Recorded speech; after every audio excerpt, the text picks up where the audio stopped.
Welcome to Cordkillers Reckoning. The world of entertainment is turned upside down, and we're just trying to find out how to watch what we want, where we want, whenever we want. I'm Tom Merritt. Brian, where's the good stuff? The good stuff is, as I'm fond of saying, anywhere that's not constantly on fire. Oh, it's not here. Oh, no. Tom, what's it like living in a bizarre, terrifying cartoon? So, It was disconcerting to be at CES while my wife was here and fires broke out everywhere around her. Like you could drive any direction from our house and hit a fire. They seemed to be getting better. In fact, when I flew in Thursday from Burbank, I could see some fires and I could see some smoke, but I was like, oh, this isn't nearly as bad as some of the pictures I was seeing. And then Friday night, the Palisades fire decided to go north. And Friday night was really pretty nerve-wracking because we didn't know how far it was going to go. And we were like, our vet had to evacuate, like things that were near us had to evacuate. So we got pretty ready that night. But honestly, we have never even been in a warning zone. We are in the flats. We are lucky to be very safe. We have friends and family who are not. We have friends and family who have lost their house. So it's not fun, Brian, is what I would say. But luckily, we are doing okay. Well, good. You know what the good stuff is knowing your friends are safe, despite living in a funhouse mirror of terror. Yeah. I don't want to minimize because there is, there have been 20 plus people die. But given the intensity and the range and the destructiveness of these fires, the fact that it's that low is astonishing to me. So the other thing I'll say, and I keep saying this every chance I get, every time I get a chance to say it, if you really want, or if you very much want to know what's going on with the fires, do not watch national news. Do not read international news, even things that I normally recommend. Do not even really watch local news, although local news right now is the star of the show and doing much better than a normal local newscast would. I'd say you can give a little chance to local news, but my number one is watch YouTube. Watch the California Fire YouTube briefings, which include LAFD, LA County Fire Department, Cal Fire. Those guys, they're tight briefings. They are not overly jargon filled. They tell you exactly what the risks are. They are not sugarcoating things, but they also show you where they're confident and aren't trying to scare you.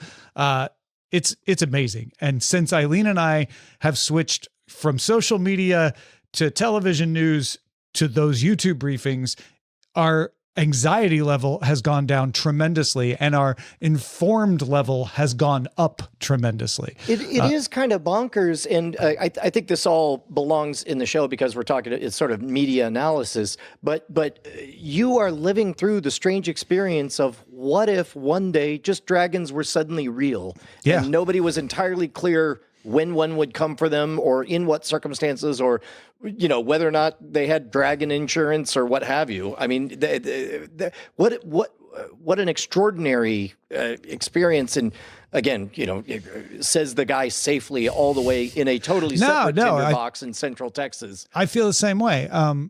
I think it has shown me that we do live in an era where the best information is more available than it ever has been before.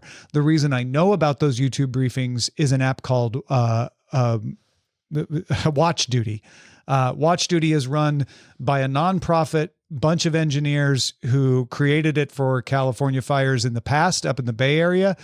They cover half the United States now, including Texas. And it is clear, good information, including links to those kinds of briefings. And we often think of like, oh, the internet has ruined information. What the internet has done has given us unfettered access to all levels of quality of information. And unfortunately shifted the responsibility on us to figure out where the good information and the bad information is, which isn't always easy to do. In a situation like this, I have been able to find where the good information is. and restrict myself mostly to that. And it makes a world of difference. If you want to battle misinformation, go find good information. And limit yourself to that. It will change how you view everything, and you'll not only feel better, you'll be better informed and better prepared for whatever it is. How did this method of getting the good stuff come onto your radar? Because I would imagine like it wasn't algorithmic. It was, I assume, some kind of personal recommendation you got. Yeah. Eileen's former coworker comes from a family of firefighters and said, "Oh, you have to get Watch Duty." I know other people who found Watch Duty on social media. So, I'm not trying to trash social media. It has its place because it's where you talk with friends as well. But in this case, it was over text. And then Eileen mentioned it to me and I'm like, okay, is this like Citizen? Is this like Nextdoor? Let me look. And I'm like, oh no, this is really reliable. This is really good stuff. And it has gotten like 2 million downloads over the past week because it's taken off. With people, when you're forced to like, you know what, I don't want to be entertained right now. I just need actionable information, that my life depends on. You go for the good information. Yeah, there's, it's fascinating because we've talked about this similar trend in a totally different context. We've talked about, as AI and algorithmic, recommendations happen, and as algorithmic content becomes more popular and AI content, I have maintained over the last year that there's never been a better time to be a human, and being a human is only going to be more and more valuable. And for a totally different reason, for trust and honesty and directness and processing as a human would, when the chips are down, nothing beats, I want a human to tell me this is reliable and good. Yeah. I almost feel like our attitude with social media these days is as if we picked up the weekly world news and we're like, man, newspapers, right? They suck. They're no good for anything. And someone's like, you could read the actual newspaper over there. Like, that's too hard. I just want to read this one, but it's not giving me what I want. Yeah, that's another thing we're seeing, another trend. Brian's calling it for 2025 is people are going to pay attention to their information diets. One of the best expenses that I'm most excited about is paying for the Ground News app. I ain't getting paid to say that. That's something that I do as a consumer because, it's kind of like getting a calorie nutrition label on your information. That's fantastic. Well, that's just the introduction to the show. Yeah, although I think it's very, very relevant. I agree. But shall we move on to the supply run? Indeed we shall. Supply run.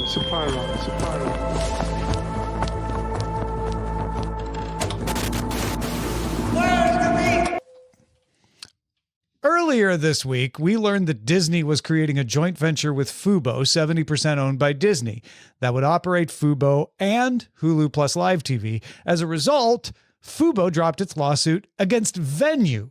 Venu was a sports streaming joint venture of Disney, Fox, and Warner, and dropping that lawsuit cleared the way for it to go ahead. Well, earlier this past week, Disney, Fox, and Warner announced they will not go ahead with Venu after all.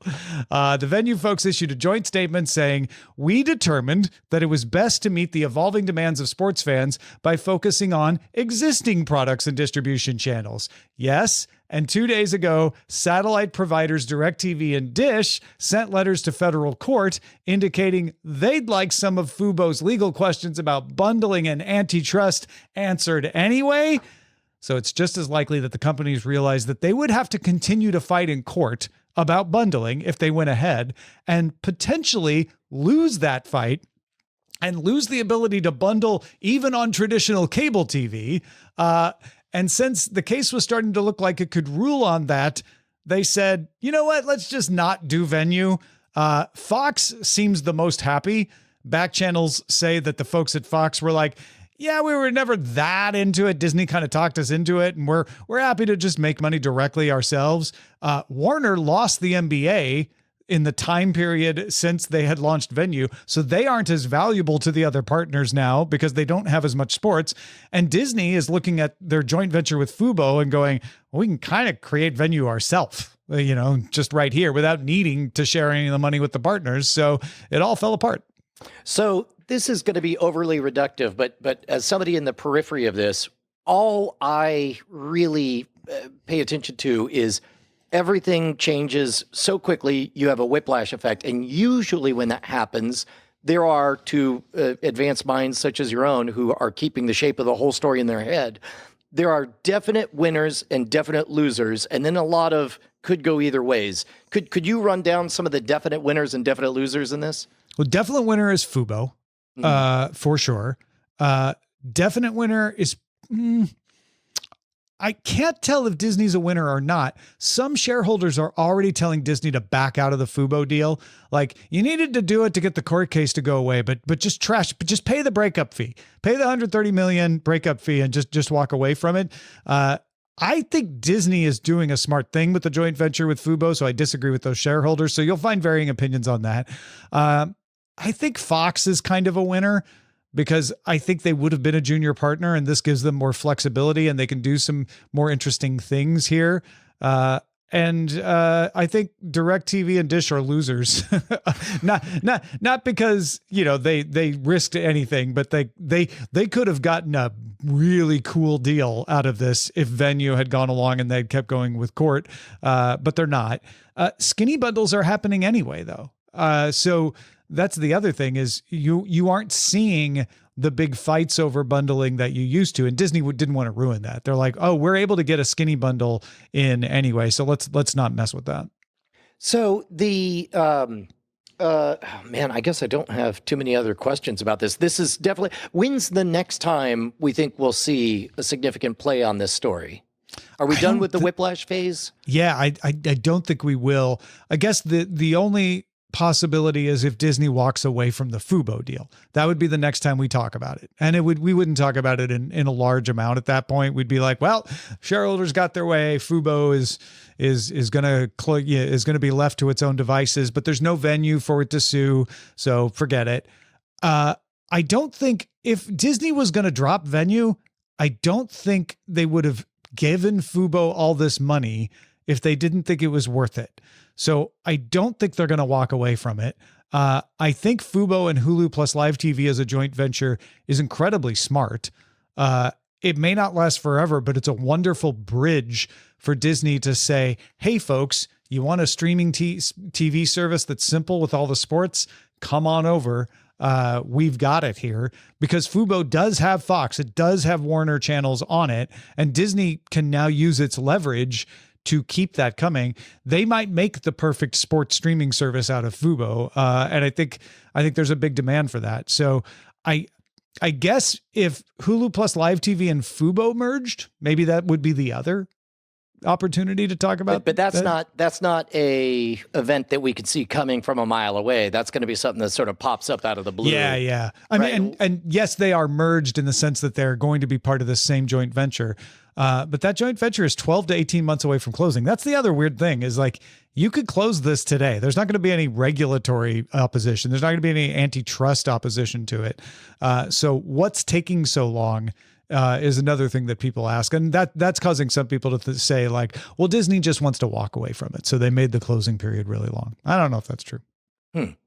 Yeah. But Venu will now just be the streaming service that could have been, not anything at all. And it's funny to me to just think, like, they were all gung ho a year ago. Like, we're going to do the Hulu of sports streaming. And I was like, well, I guess, if they keep going with this, eventually they could get NBC and CBS on, and then it would have everything. And now we're not even going to get to see. So, oh, well. What will persist, though, Brian, is our affection and our demand to bring people the stories from the cord-cutting revolution, or the aftermath, the smoldering ashes of what the cords that were. And great metaphors, Brian. Really, really good. Really timely. So, too soon, literally too soon. I think we're at 12% containment on cord cutting. Oh my God. No, this is too dark for me, and I'm not even in the middle of it. But we just want to thank all of our beautiful, beautiful patrons, all of you guys over at patreon.com/cordkillers. A decade and a half and counting. We bring you the best and the latest in all the cord-cutting news and the perpetual evolution of how people watch what they want when they want on whatever device they please. That's right, folks. Patreon.com/Cordkillers, the original podcasting Patreon. Let's go on to the search party.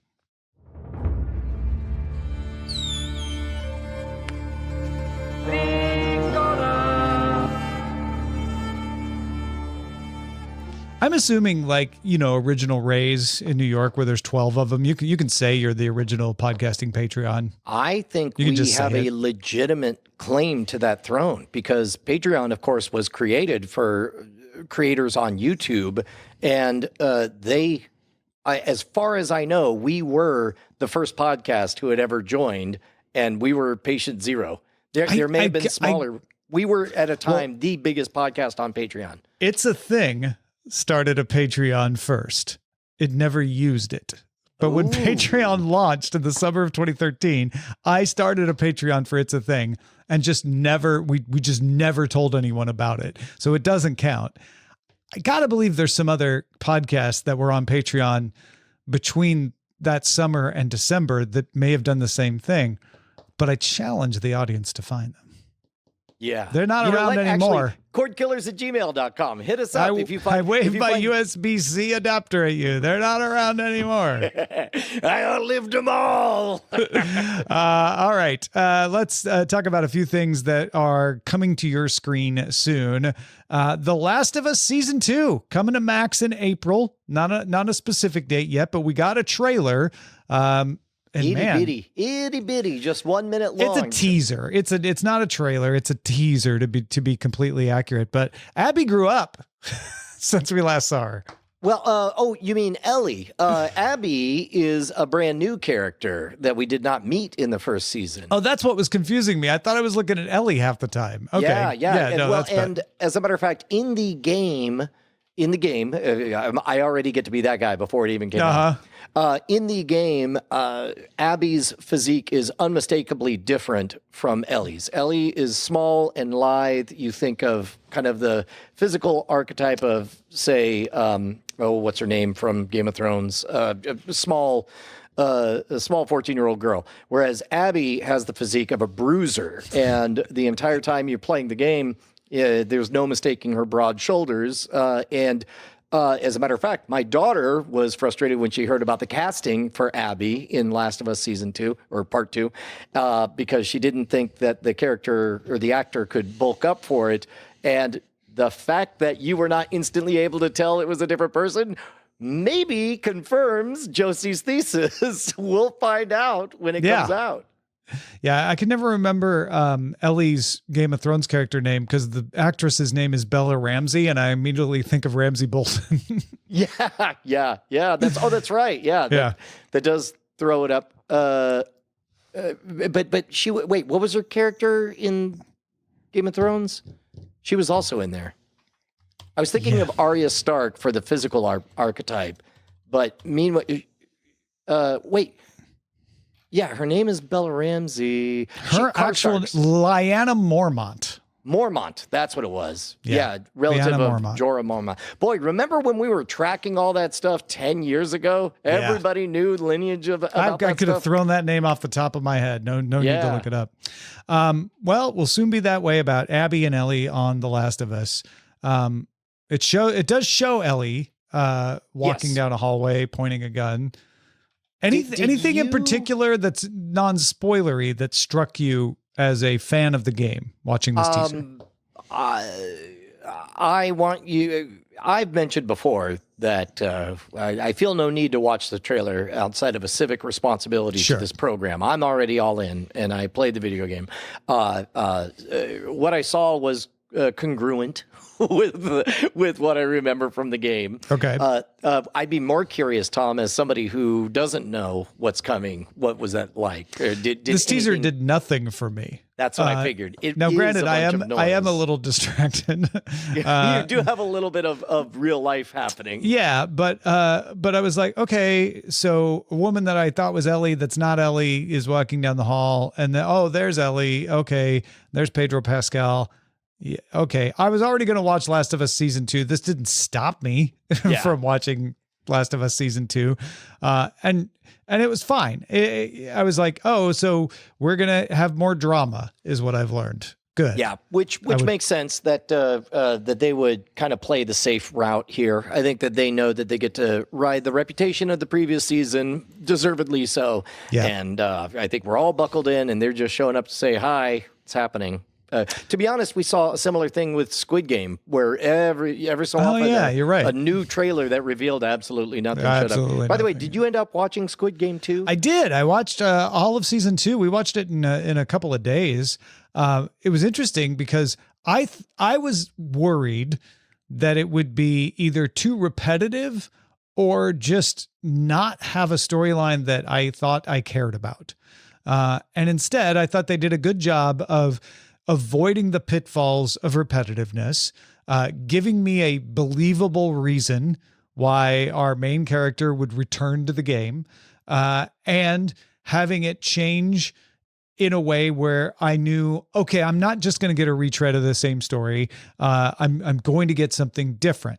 However, it's only half a season, and I was not prepared for that. When I got to the end of the season, I'm like, whoa, what a cliffhanger. And then someone quickly pointed out, like, yeah, that's only half the season.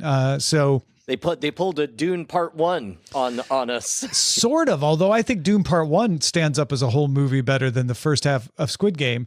And a lot of the criticisms I've seen of Squid Game season 2 are like, it's boring, it didn't go anywhere. And I'm like, well, it's only half the story.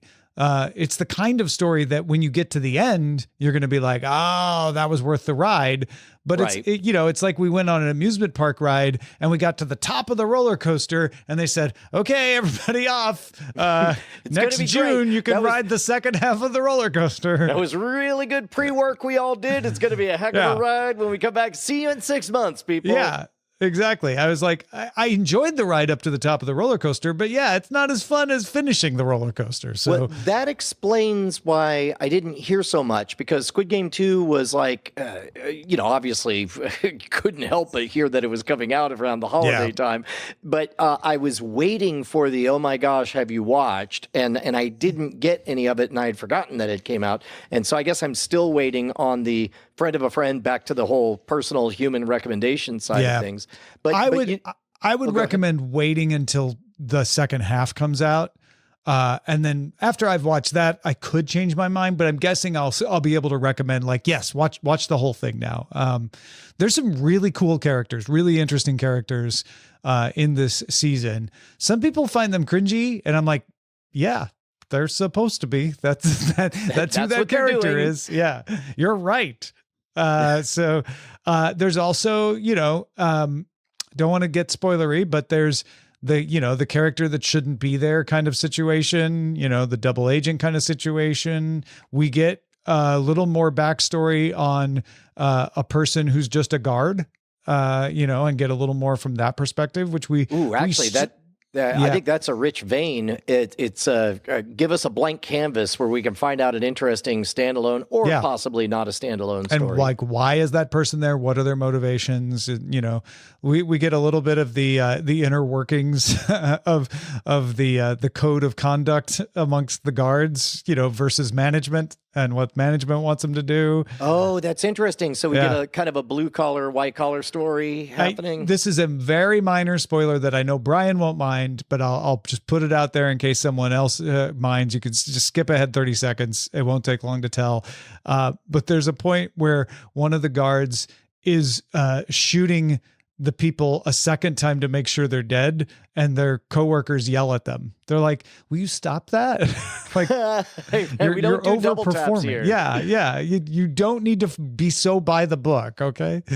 So the couple other, I know we're dipping a little bit into the buried treasure, but another one that slipped in under my radar, and keep in mind, we had a fair bit of chaos at the beginning of the year, what with CES happening and all. Yeah. So it makes sense that I miss it. But did you know that there's a new Philomena Kunk series on Netflix that dropped? I did not. No. It's Kunk on Life. It came out January 5th, and somehow I didn't hear about it. Kunk on Earth was only my favorite thing of the entire year. I can't believe. Actually, I don't even know if it was last year or the year before, but it was a couple of years ago. Yeah. But this one, she's going full David Attenborough on, and it looks fantastic, and I can't wait to give it a try. All right. Excellent.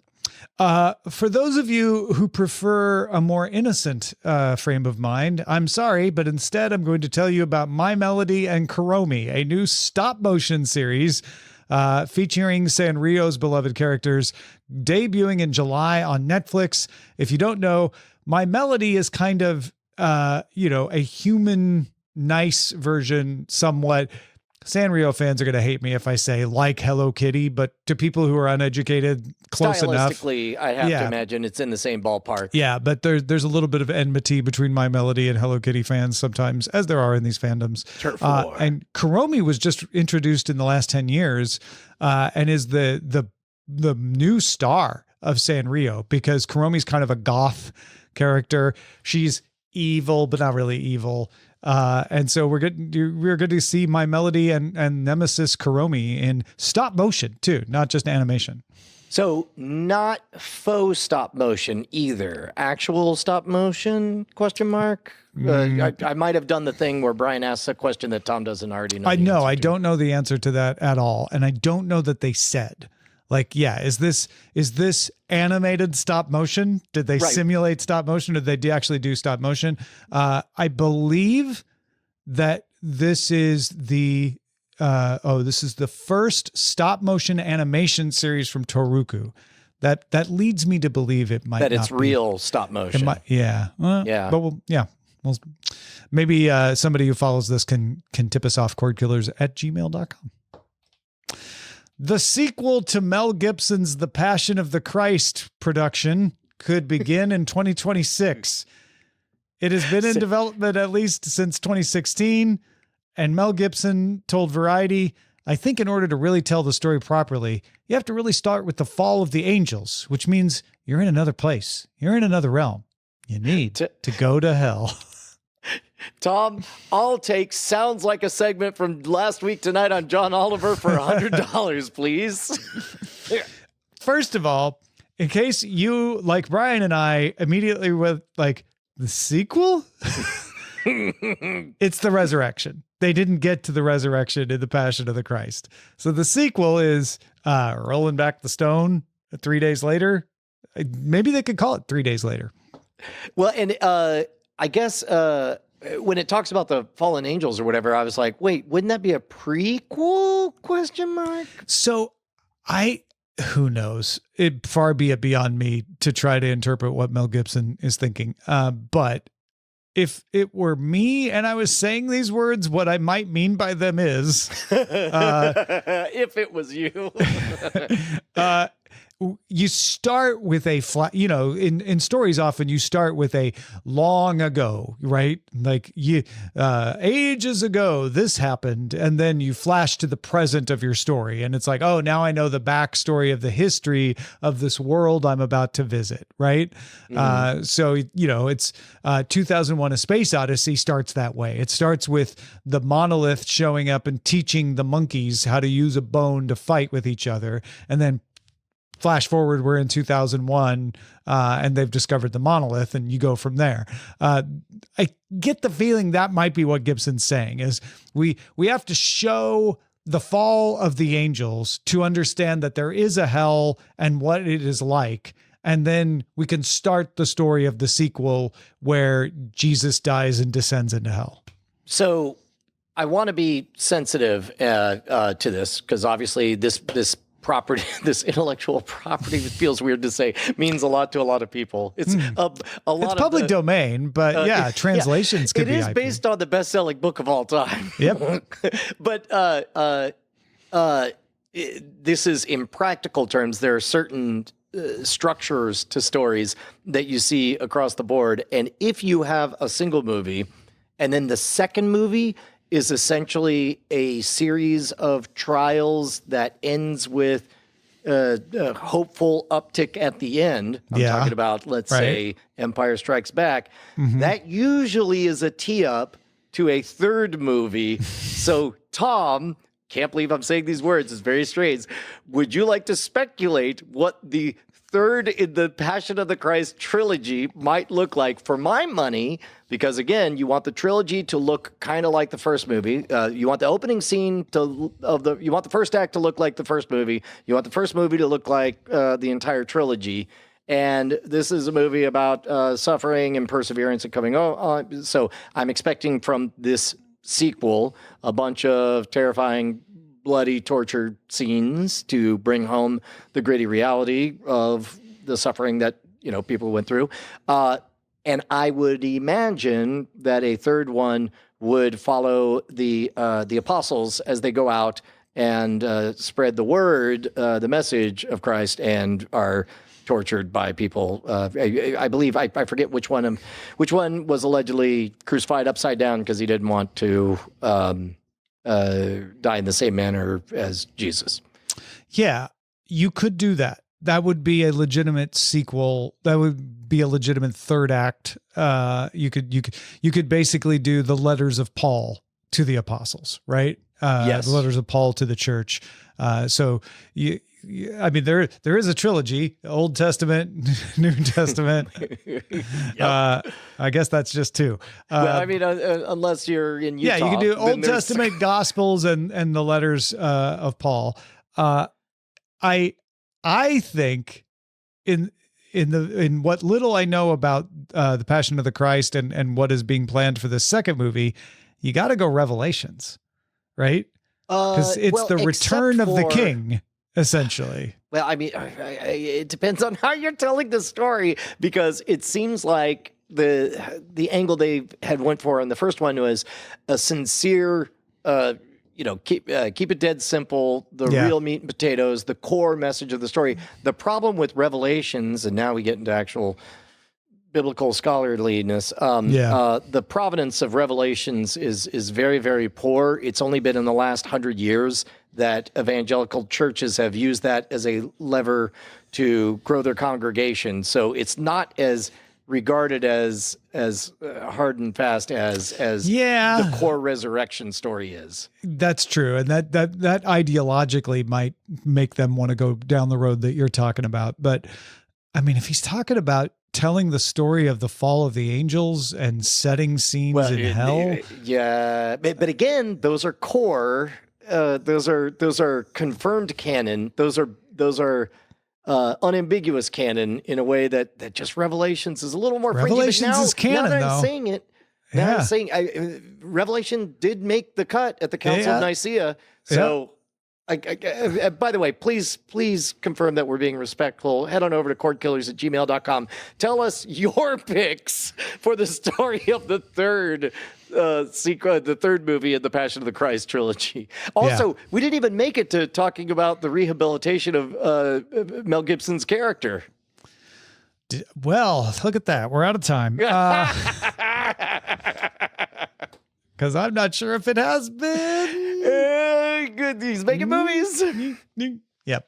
All right, let's move on to the buried treasure. Most people want to know why they suddenly got rich. Buried treasure.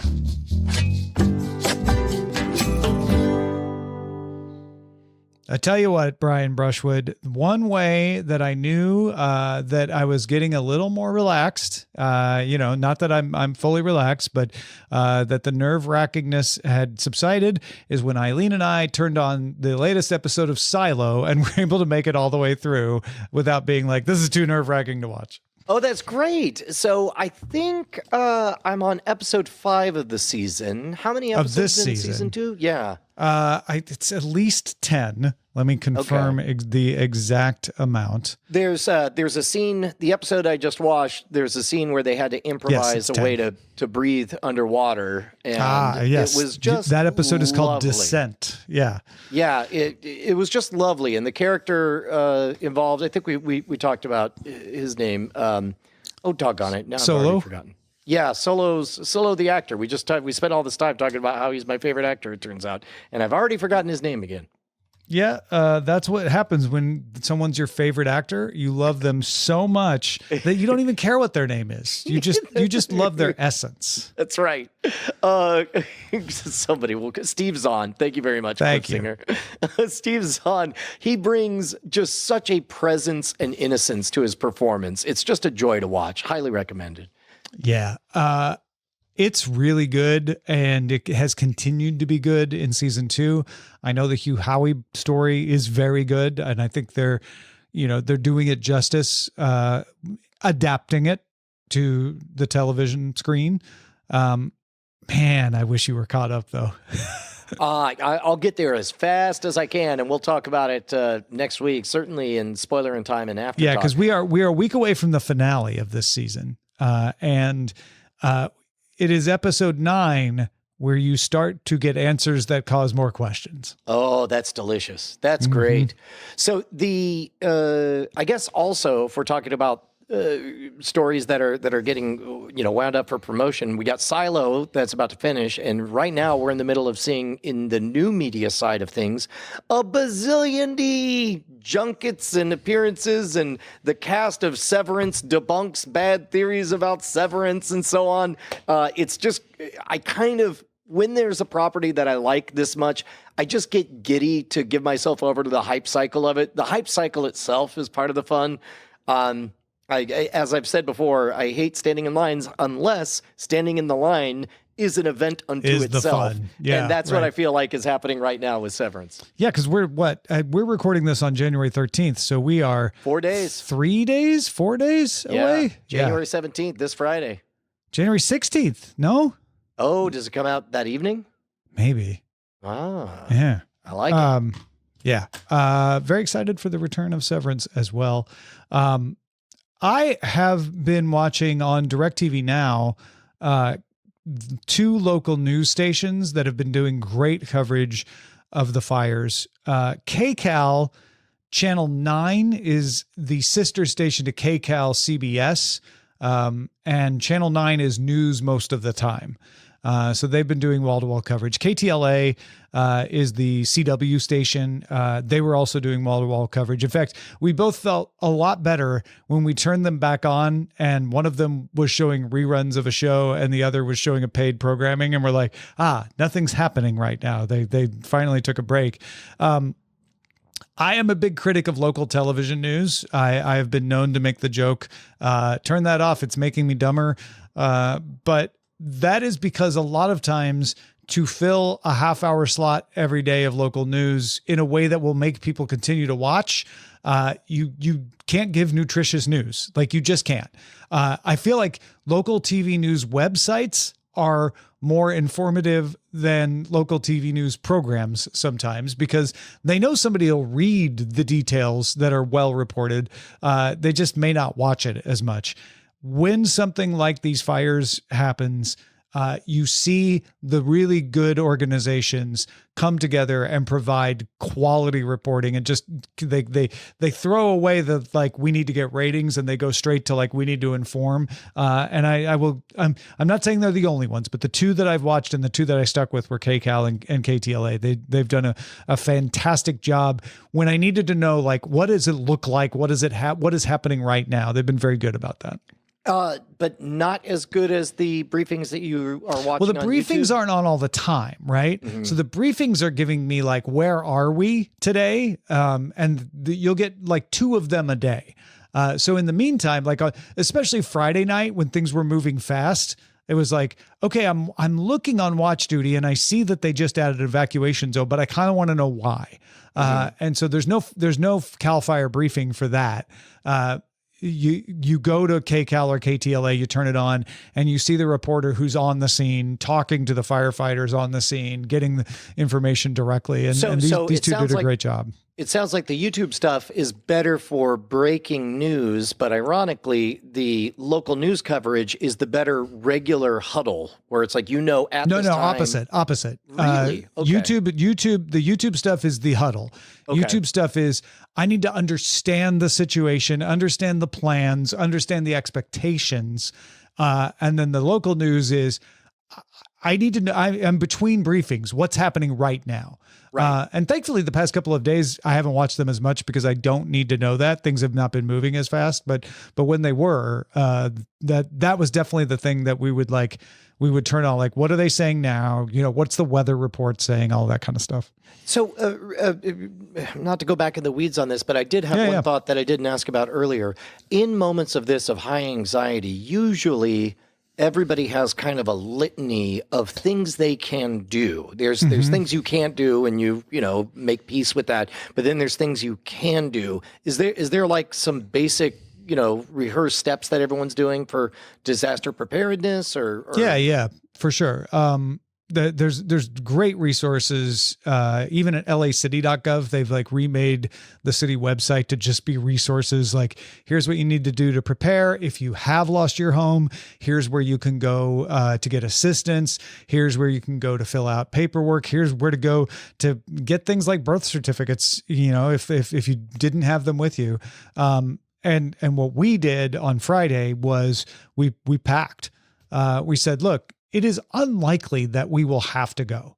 But we're so nervous that, it's closer than it's ever been.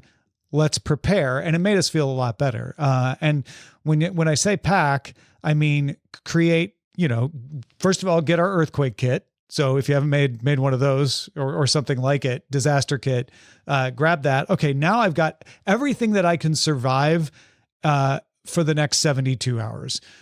Then, okay, clothes, toothbrush, things that I don't need to survive, but, will make my life more livable.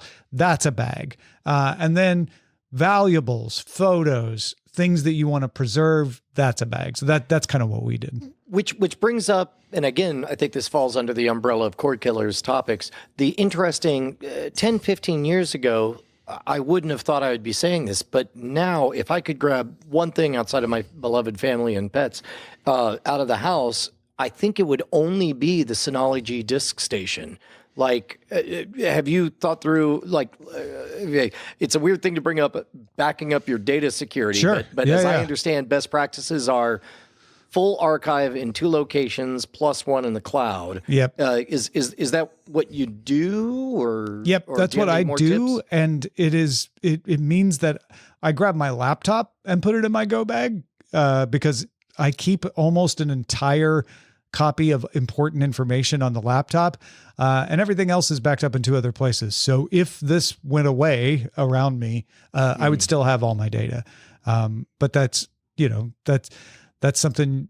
And what's funny is Roger Chang had the exact same answer as you. He's like, I would grab hard drives. I would grab hard drives of things that I just want to make sure I don't lose. Eileen grabbed photos of, obviously, yes, my dog, my wife, yes, my toothbrush, my medication. But when we got to the point where she's like, well, you should, we've got a little room. If there's something else you want to put in this bag, I was like, my baseball cards, my oldest baseball card collection was the thing I thought of and the thing I went for. Very cool. Well, folks, if you've got something we should be on the lookout for that's a television show, we've mentioned it a couple of times, but cordkillers@gmail.com. And you know what? Hey, Tom, I don't have anything new. Is this another week where our ad is basically sign up for our email lists? No, actually, I would like to, if you're giving me the go sign, Daily Tech News Show just launched a brand new version of itself. So if you're already a listener of Daily Tech News Show and you love it the way it is, make sure you're getting DTNS Live. If you're a patron, you're getting it. If you are a free subscriber with ads, you're going to have to go find it. DTNS Live is a longer, more discussion-oriented version of what we have already. We heard from a lot of people. They're like, we want more. We want more discussion. We want to hear more of you and Sarah and Roger. So that is DTNS Live. And the reason it's called DTNS Live is we stream it live. We always have every day. So we're leaning into that. Like, this is a live show where we just chat with each other and chat with the audience. So look for that. If you want the tight 30-minute, like, man, what I really loved about DTNS is I didn't have to spend a lot of time, and I feel like I got all the analysis and all the details and was up to speed on everything in a half hour. Jason Howell and I did that this morning. It's called the Daily Tech News Show Briefing. That is in the feed that was DTNS publicly. Again, patrons get it. But those are two separate shows now. So there's more DTNS to love, and two shows that we think are something you can choose your flavor. Like, how do you want to get your tech news? Do you want it the live discussion-oriented conversational way, or do you need it the more practical, nuts and bolts, with good conversation, but focused on just the analysis? Those are the two available. You can find all the details at dailytechnewsshow.com. What is certainly go to dailytechnewsshow.com, but takeaway action items. If somebody is right now holding their mobile device and they have their podcast app open, do they need to search for another feed or DTNS Live is the new feed with the old format. Daily Tech News Show has the briefing, the new format. And it's all at dailytechnewsshow.com/subscribe. If you're like, I want to read the details, I want to know more, because my audience, they often are like, I don't want to take your word for it. Let me read up on it. So we got that there for you as well. All right, let's scan the horizon. Send a scanning to abort. Scanning the horizon!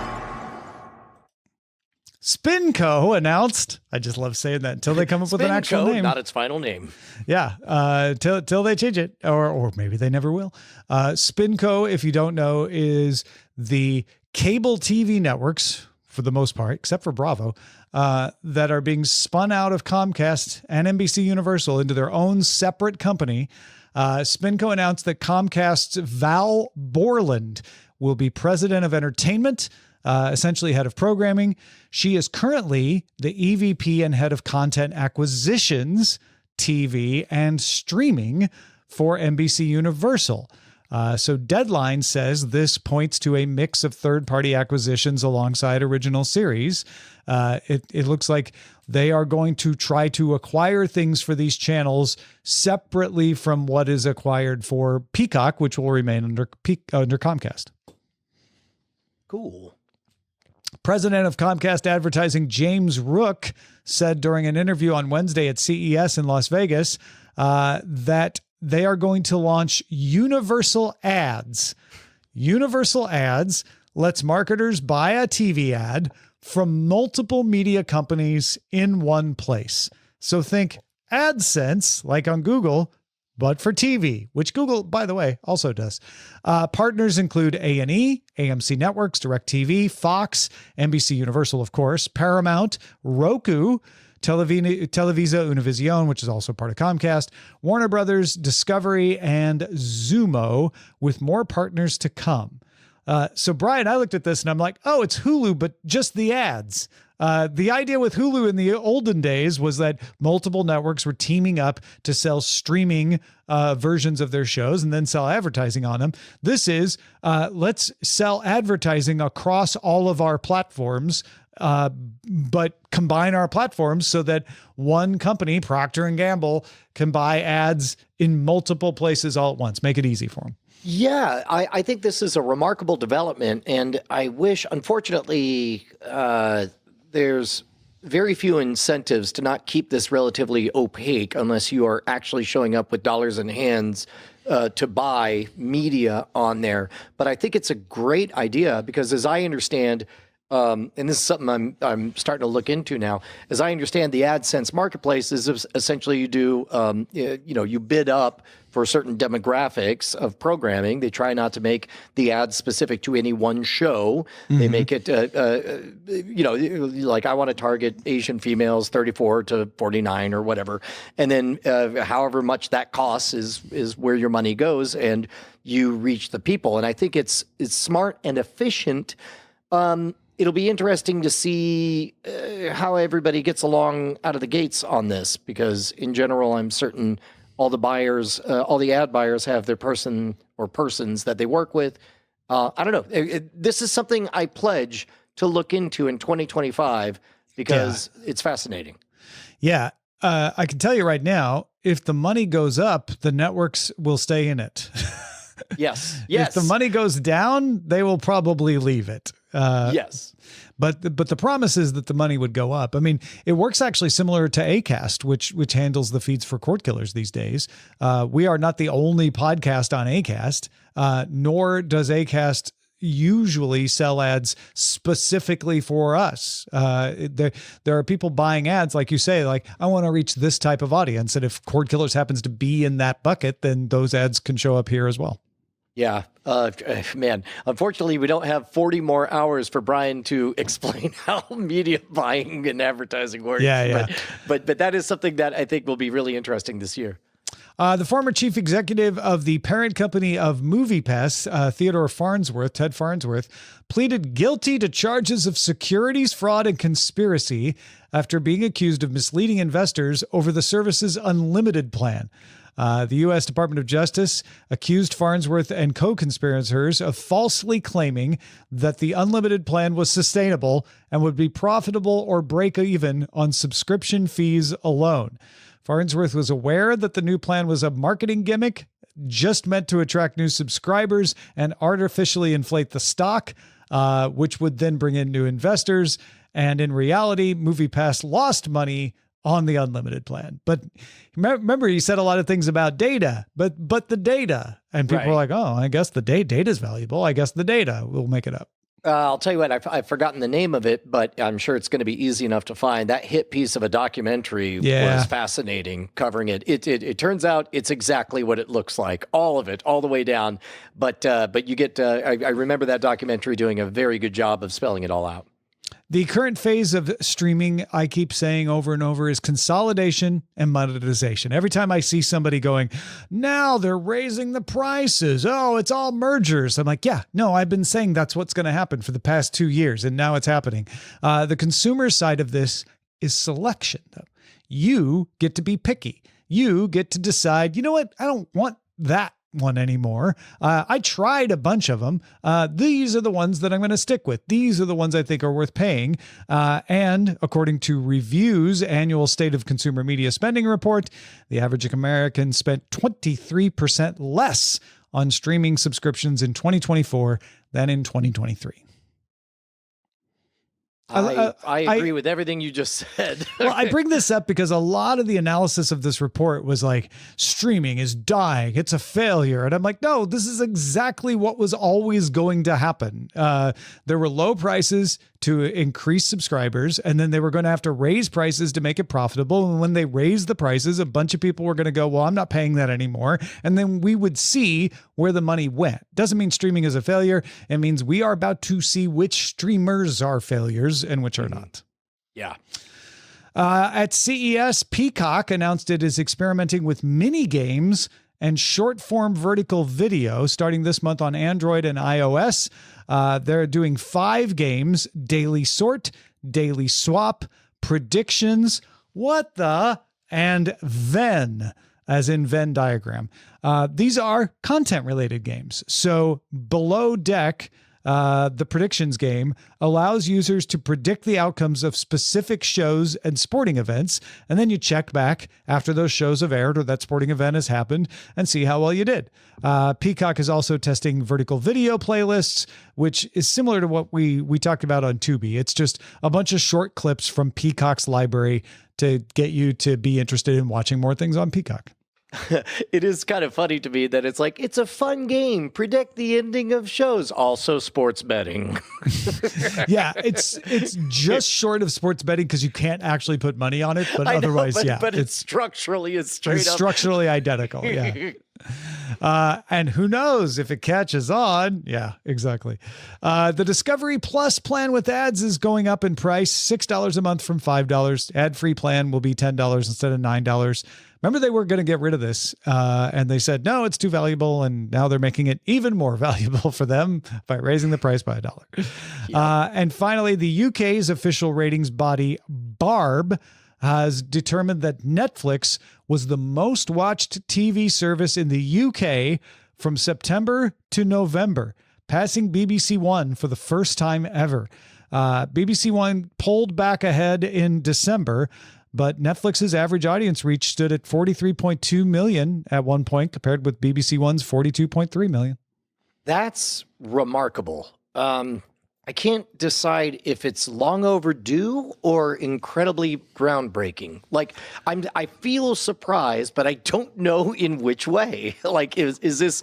I can't believe this is happening for the first time, or why? You mean it wasn't already that way? Yeah, for a long time, European TV watchers have told us that their market is different in a lot of ways, and it is.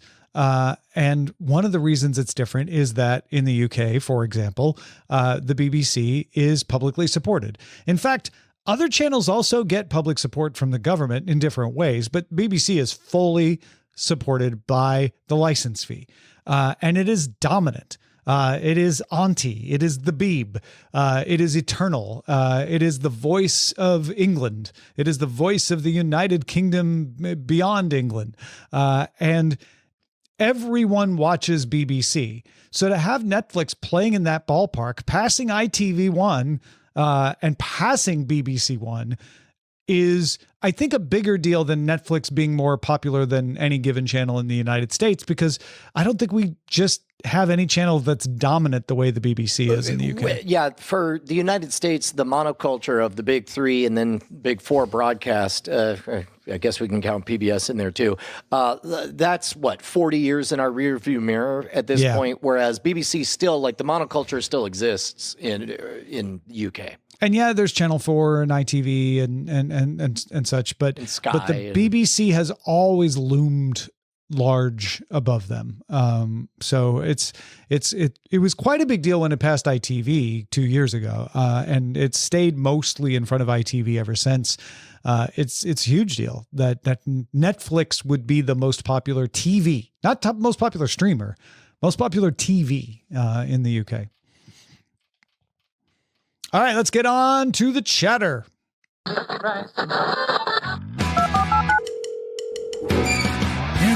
got mail. G. James B. Is not only the person we look for in chat to know whether anyone is actually watching us on the live stream or not, but also wrote this message. As a patron and one who watches the live feed, I have neglected to watch the public RSS feed, though I am subscribed to it. It struck me recently that I have not received episodes on that feed for a while. Checking now, since October 8th. Forced refreshes don't list anything newer. I'm sorry it's taken me so long to notice. If something's wrong on my end, let me know. I have the podcast stop updating when the server had updated to HTTPS in the past. Hope it's not something like that. And he indicates that he's subscribed to the video Cordkillers podcast. Did we find out what was up with that? I know we were going to look into it, and if not, Amos is going to look into it. But I know you guys were talking. Yeah, I know earlier. that we had a bit of a hiccup during the archives outage, and then there was some amount of getting back on there. In the short term, I think we were recommending people watch the YouTube feed, if because some people watch on their televisions, and details are emerging, Tom. Yeah. The video RSS feed was dependent on archive.org for the hosting of the files. Archive came under a DDoS attack around October last year, and has been very spotty since. I know Amos has been doing the Lord's work trying to get everything back up there. So that may be just the thing we have to wait for is archive.org. But yeah, like Brian said, you can get our videos on Patreon, through YouTube, and even through Twitch. We stream them on Twitch, and they're there for a little bit on twitch.tv/nightattack as well. We're back in the new year, folks, and I know we had a little wonky schedule there with the holiday break and then CES and everything, but we may have mentioned the email address once or twice, but in case you missed it, it's cordkillers@gmail.com. We definitely want to hear from you. Yeah, dude, we like to front load. Don't forget to send us your evergreen questions. So let's go ahead and knock out all of 2025. Hit us with your evergreen questions so we can use them later at cordkillers@gmail.com. Our website is cordkillers.com. That email address is cordkillers@gmail.com. We're live on twitch.tv/Night Attack Mondays, 7 p.m. Eastern, 4 p.m. Pacific. I reckon we'll talk to you next time.